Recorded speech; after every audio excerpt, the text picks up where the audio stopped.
اللہ یأمرکم ان تؤدوا الامانات الى اہلها واذا حکمتم بین الناس ان تحکموا بالعدل.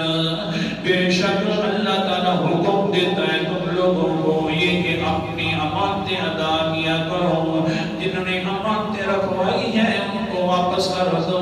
اور آگے دوسروں کو کہ وَإِذَا حَكَمْتُمْ جب فیصلے کرنے لگو لوگوں کے درمیان تو ان تحکموا بالعدل یہ انصاف والا فیصلہ کیا کرو.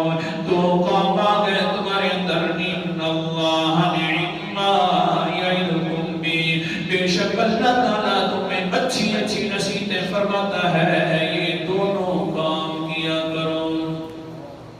امانت کی خیانت نہیں امانت ادا کرنی ہے فیصلے عدل والے کرنے ہیں. یہ دو کاموں کی اللہ وصیت کرتا ہے نصیحت کرتا ہے. ان اللہ